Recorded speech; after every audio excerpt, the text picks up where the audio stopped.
بالله من الشيطان الرجيم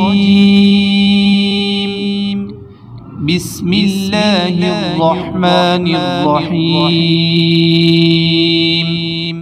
السلام علیکم، میں ہوں عاقب اتاری اور آپ کو خوابوں کی دنیا میں خوش آمدید کہتا ہوں۔ خوابوں کی دنیا میں آج ہم بات کریں گے خواب میں چرواہا دیکھنے کے حوالے سے۔ اس خواب کی مختلف صورتیں ہیں جن کی مختلف تعبیریں ہیں۔ اگر آپ تعبیر جاننا چاہتے ہیں تو ویڈیو کو اینڈ تک دیکھیں۔ اگر چینل پہ نئے ہیں تو چینل کو سبسکرائب کر دیں اور ساتھ ہی گھنٹی کے بٹن کو بھی پریس کر دیں تاکہ ہماری نئی آنے والی ویڈیوز کا نوٹیفیکیشن آپ کو بر وقت ملے۔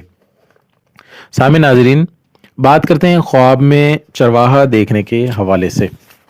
حضرت امام ابن سیری رحمۃ اللہ علیہ فرماتے ہیں، اگر خواب میں بیل یا بکری یا گدھے وغیرہ کے چرواہے کو دیکھے تو ہر ایک کی تعبیر اس کے چیز کے قدر کے مطابق ہے۔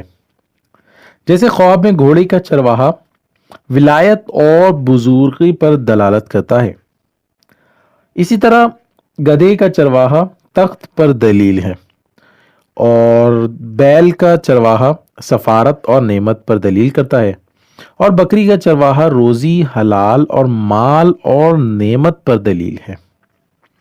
حضرت ابراہیم کرمانی رحمۃ اللہ علیہ فرماتے ہیں، اگر خواب میں دیکھے کہ چوپانی کرتا ہے اور بھیڑیا اس کے گلے سے ایک بکری کو لے گیا ہے تو دلیل ہے کہ بادشاہ اس ملک کو برباد و خراب کرے گا اور رعیت کا حال تباہ ہوگا۔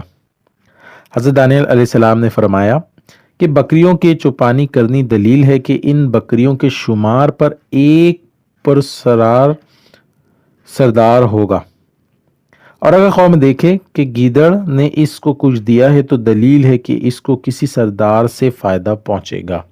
صلو علی الحبیب صلی اللہ تعالی علی محمد۔